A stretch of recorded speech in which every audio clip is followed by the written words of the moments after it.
Hello friends, good morning everyone. तो चलिए, जैसे कि हम स्टार्ट किए थे भारत का स्वतंत्रता संघर्ष, उसमें से आज हम समाप्त करके आपका जो चल रहा था चैप्टर वाइज वो चीज स्टार्ट करेंगे हम नेक्स्ट कल से। तो एक साथ ही साथ एक नोटिस आप लोग को देना चाहते हैं कि हम फिजिक्स का बहुत ही जल्द हम लॉन्च कर रहे हैं, यानी कि फिजिक्स का जो स्टार्ट करेंगे एकदम बेसिक चीज से आपका।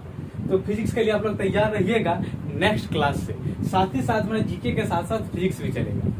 तो चलिए स्टार्ट करते हैं आज का भारत का स्वतंत्रता संघर्ष का पहला पॉइंट। तो पहला पॉइंट में क्या है, 19वीं शताब्दी के भारतीय पुनर्जागरण का पिता राजा राम मोहन राय को कहा जाता है। तो ध्यान देना कुछ बातें कि जो नारा है, बहुत सारा नारा है कि किसके द्वारा दिया गया, उस नारा को हम स्पेशली एक क्लास अलग से लेकर आएंगे। तो चलिए पहले क्या है, 19वीं शताब्दी के भारतीय पुनर्जागरण का पिता राजा राम मोहन राय को कहा जाता है। फिर है राष्ट्रीय युवा दिवस, यानी कि राष्ट्रीय युवा दिवस स्वामी विवेकानंद से संबंधित है। एक चीज से क्या पता चलता है कि राष्ट्रीय युवा दिवस जो है, यानी कि स्वामी विवेकानंद के जन्म दिवस पर भी ये मनाया जाता है। यानी कि स्वामी विवेकानंद जी के जन्म दिवस पर ही हम राष्ट्रीय युवा दिवस के रूप में मनाते हैं। फिर है भारत का पितामह। भारत का पितामह या फिर grand old man of India किसको कहा जाता है, तो दादा भाई नौरोजी को कहा जाता है। हम बोले थे कि इस नाम को आपको कई जगह में मिलेगा, तो देखिए कई जगह में मिल भी रहा है। भारत का पितामह किसको कहा जाता है, तो दादा भाई नौरोजी को। क्या ध्यान देना है, भारत का पितामह किसको कहा जाता है, तो दादा भाई नौरोजी को, या फिर grand old man of India. क्या है, grand old man of India किसको कहा जाता है, तो दादा भाई नौरोजी को। दोनों ध्यान में रखना, भारत का पितामह या फिर grand old man of India, यानी कि ये इंग्लिश वर्ड है। कहीं कहीं आपको इंग्लिश वर्ड भी मिल जाएगा देखने को, तो ध्यान दोनों में रखना है। फिर चलते हैं गोपाल हरि देशमुख। गोपाल हरि देशमुख को लोक हितवादी के नाम से भी जाना जाता है, यानी कि लोक हितवादी के नाम से किसको जाना जाता है, तो गोपाल हरि देशमुख को। लोक हितवादी के नाम से किसको जाना जाता है, तो गोपाल हरि देशमुख को। और फिर स्वामी विवेकानंद जी के जन्म दिवस पर हम लोग राष्ट्रीय युवा दिवस मनाते हैं। भारत का पितामह किसको कहा जाता है, दादा भाई नौरोजी को, या फिर grand old man of India किसको कहा जाता है, तो दादा भाई नौरोजी को। फिर चलते हैं कांग्रेस के प्रथम मुस्लिम अध्यक्ष कौन है, बदरुद्दीन तैयब जी। ये भी काफी इंपॉर्टेंट पॉइंट है और जगह ये पॉइंट आपको देखने को मिल सकता है। अगर आप कभी विविध में पढ़ेंगे तो ये चीज आपको पॉइंट, ये जो यानी कि आपको ये पॉइंट फिर से दिखेगा, कांग्रेस के प्रथम मुस्लिम अध्यक्ष बदरुद्दीन तैयब जी। ये पॉइंट आपको विविध में भी फिर से मिलेगा। तो ये भी इम्पोर्टेंट, बहुत इंपॉर्टेंट पॉइंट है, ये भी क्वेश्चन पूछा गया है। कांग्रेस के प्रथम मुस्लिम अध्यक्ष कौन थे, तो बदरुद्दीन तैयब जी। फिर रॉलेट एक्ट, इस चीज को इसलिए हम बता रहे हैं रॉलेट एक्ट को, क्योंकि ये पॉइंट आपको आगे अभी यही मिलेगा। तो क्या है, रॉलेट एक्ट को बिना अपील, बिना वकील, बिना दलील का कानून कहा जाता है। रॉलेट एक्ट क्या है, जिसमें आप बिना अपील किए, बिना दलील किए, बिना वकील का कानून कहा जाता है रॉलेट एक्ट को। यह पॉइंट आपको आगे मिलेगा अभी तुरंत, इसलिए चीज को हम यहाँ लिखे हुए हैं। फिर मोहम्मद अली एवं शौकत अली 1990 यानी कि 1919 ईस्वी में खिलाफत आंदोलन की शुरुआत की। ये चीज हम जब आपको प्रमुख संस्थाएं जब चल रहा था उस टाइम ये चीज हम बता चुके थे। यानी कि खिलाफत आंदोलन के संस्थापक कौन थे, स्थापना वर्ष, तो खिलाफत आंदोलन के संस्थापक हम आप लोग को बताए थे कि अली बंधु है। और यानी कि स्थापना वर्ष कब है, तो स्थापना वर्ष था 1919 को। तो यहाँ ध्यान देना, वो अली बंधु था, यानी कि अली कौन कौन अली, मतलब कौन कौन बंधु, यानी कौन भाई थे, तो ये भाई थे, दो भाई, मोहम्मद अली एवं शौकत अली। ये इन्हीं दोनों ने खिलाफत आंदोलन की शुरुआत की, यानी कि इसका संस्थापक भी वो कहे गए 1919 ईस्वी में।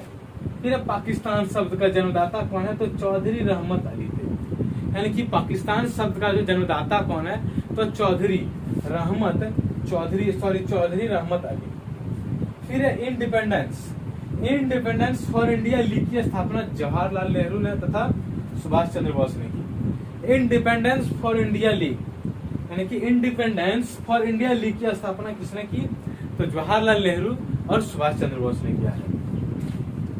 इंडिपेंडेंस फॉर इंडिया लीग की स्थापना जवाहरलाल नेहरू तथा सुभाष चंद्र बोस ने की। फिर इंडिया इंडिपेंडेंस लीग की स्थापना रास बिहारी बोस ने की। यहाँ ध्यान देना, यहाँ क्या है, इंडिपेंडेंस फॉर इंडिया लीग, यहाँ है इंडिया इंडिपेंडेंस लीग। ध्यान देना है, यहाँ इंडिपेंडेंस फॉर इंडिया लीग है, यहाँ है इंडिया इंडिपेंडेंस लीग की स्थापना किसने की, तो राष्ट्र बिहारी बोस ने। और इंडिपेंडेंस फॉर इंडिया लीग की स्थापना की जवाहरलाल नेहरू तथा सुभाष चंद्र बोस ने। फिर आर्य महिला सभा की स्थापना किसने किया, तो पंडित रमाबाई ने की। आर्य महिला सभा की स्थापना किसने की, तो पंडित रमाबाई ने की। और एक पंडित रमाबाई एक और सभा के यानी कि संस्थापक थे, तो कौन किसके थे, तो वो थे शारदा सदन, जो कि हम पिछले वीडियो में हम बता चुके हैं। फिर गांधी जी ने सत्याग्रह का प्रथम प्रयोग कहाँ किया, तो गांधी जी ने सत्याग्रह का प्रथम प्रयोग कहाँ किया, तो दक्षिण अफ्रीका में किया। पहला प्रयोग कहाँ किया, तो दक्षिण अफ्रीका में किया। और भारत में इन्होंने सत्याग्रह का पहला प्रयोग कहाँ किया, तो चंपारण यानी कि बिहार में। और वर्ष क्या है 1917 यानी कि 1917 ईस्वी में महात्मा गांधी ने भारत में सत्याग्रह का पहला प्रयोग किया। स्थान क्या है, चंपारण है, बिहार। एक चीज ध्यान देना, चंपारण नील विद्रोह का भी सबसे पहला नील विद्रोह कहाँ हुआ था, तो चंपारण जिला से स्टार्ट हुआ था, बिहार के चंपारण जिला से। तो अगर पूछ दे कि सबसे पहला नील विद्रोह कहाँ हुआ, तो चंपारण जिला यानी कि बिहार के चंपारण जिला से सबसे पहले नील विद्रोह का यानी स्टार्ट हुआ। फिर ज्यादा महात्मा गांधी ने रॉलेट एक्ट के विरुद्ध 6 अप्रैल 1919 ईस्वी को देशव्यापी हड़ताल करवाई। यानी कि यही अभी जो तुमने बताया रॉलेट एक्ट क्या है, रॉलेट एक्ट उसको कहते हैं जो जिसमें कोई दलील ना हो, कोई अपील ना हो, कोई वकील ना हो, वैसे कानून को हम कहते हैं रॉलेट एक्ट। उसी कानून को महात्मा गांधी ने 1919 को 6 अप्रैल 1919 को देशव्यापी हड़ताल का, यानी कि इस कानून को हटाने के लिए गांधी जी ने 6 अप्रैल 1919 को देशव्यापी हड़ताल कराई। फिर इनकलाब जिंदाबाद, इनकलाब जिंदाबाद का नारा भगत सिंह ने दिया। इनकलाब जिंदाबाद का नारा सबसे पहले किसने दिया, था भगत सिंह ने दिया। शहीद आजम के नाम से नाम से जाने भगत सिंह को जाना जाता है। इनकलाब जिंदाबाद का नारा सबसे पहले किसने दिया, तो भगत सिंह ने दिया। और शहीद ए आजम के नाम से भगत सिंह को जाना जाता है। भगत सिंह को फांसी की सजा सुनाने वाले जो जज था कौन था, तो जीसी हिल्टर। कहा इनकलाब जिंदाबाद का नारा किसने दिया, भगत सिंह ने दिया। तो हम क्या बोले थे कि एक दिन स्पेशली हम नारा वाला क्लास लेकर आएंगे आप लोग की, जो कि कौन कौन नारा, सिर्फ स्पेशली नारा का ही चलेगा उसमें से। तो इसमें कुछ पॉइंट हम नारा वाला भी है। इनकलाब जिंदाबाद का नारा किसने दिया, तो भगत सिंह ने। और शहीद ए आजम के नाम से कौन जाना जाता है, तो भगत सिंह को जाना जाता है। फिर सबके लिए एक जाति एक धर्म एक ईश्वर का नारा किसने दिया, सबके लिए एक जाति, सबके लिए एक जाति एक धर्म एक ईश्वर का नारा किसने दिया, तो श्री नारायण गुरु ने दिया। सबके लिए एक जाति एक धर्म एक ईश्वर का नारा किसने दिया, तो श्री नारायण गुरु ने दिया। फिर मैं एक क्रांतिकारी के रूप में कार्य करता हूँ, यह कथन है किसका है, मैं एक क्रांतिकारी के रूप में कार्य करता हूँ, यह कथन है तो किसका है, पंडित जवाहरलाल नेहरू का।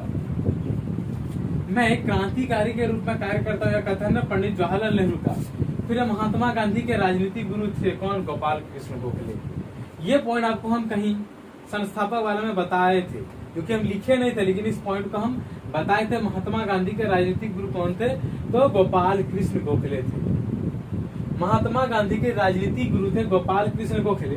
फिर सुभाष चंद्र बोस के राजनीतिक गुरु कौन थे, तो देश बंधु चित्तरंजन दास। महात्मा गांधी का गोपाल कृष्ण गोखले और सुभाष चंद्र बोस के राजनीतिक गुरु थे देश बंधु चित्तरंजन दास। फिर बिना ताज का बादशाह सुरेंद्रनाथ बनर्जी को कहा जाता है। यानी बिना ताज का बादशाह किसे कहा जाता है, सुरेंद्रनाथ बनर्जी को कहा जाता है। फिर ए ओ ह्यूम को हर्मिट ऑफ शिमला कहा जाता है। ए ओ ह्यूम को हर्मिट ऑफ शिमला कहा जाता है। चलिए फिर से एक बार रिपीट करेंगे। 19वीं शताब्दी के भारतीय पुनर्जागरण का पिता राजा राममोहन राय को कहा जाता है। 19वीं शताब्दी के भारतीय पुनर्जागरण का पिता राजा राममोहन राय को कहा जाता है। फिर राष्ट्रीय युवा दिवस स्वामी विवेकानंद से संबंधित है, या फिर ये पूछ दे कि हम राष्ट्रीय युवा दिवस किसके जन्म दिवस पर मनाते हैं, तो राष्ट्रीय युवा दिवस जो है स्वामी विवेकानंद के जन्म दिवस पर मनाते हैं। फिर भारत का पितामह किसको कहा जाता है, तो दादा भाई नौरोजी, या फिर ग्रैंड ओल्ड मैन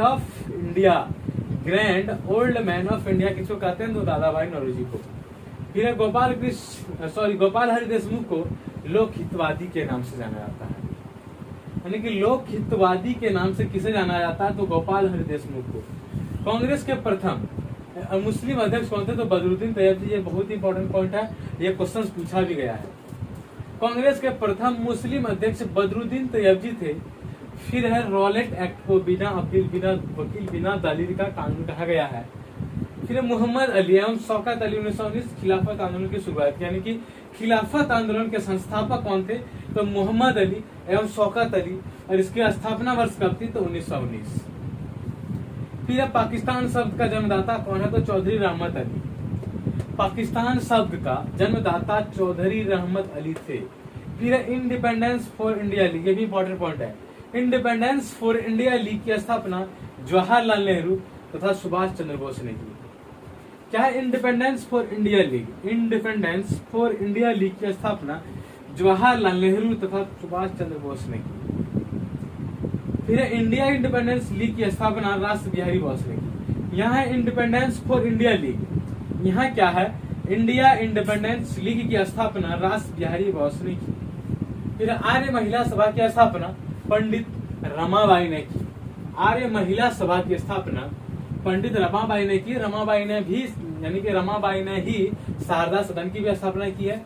फिर गांधी जी ने सत्याग्रह का प्रथम प्रयोग कहाँ किया, तो दक्षिण अफ्रीका में। अब भारत में इन्होंने चंपारण जिला का, यानी कि बिहार के चंपारण जिला में सबसे पहले सत्याग्रह का प्रयोग किया भारत में।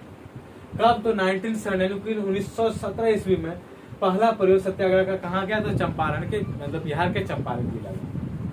फिर महात्मा गांधी ने रॉलेट एक्ट के विरुद्ध, यानी कि इस कानून के विरुद्ध जिसमें बिना वकील बिना दलील का होता था, उस कानून के विरुद्ध महात्मा गांधी ने 6 अप्रैल 1919 को कौन सी हड़ताल कराई, तो देशव्यापी हड़ताल करवाई।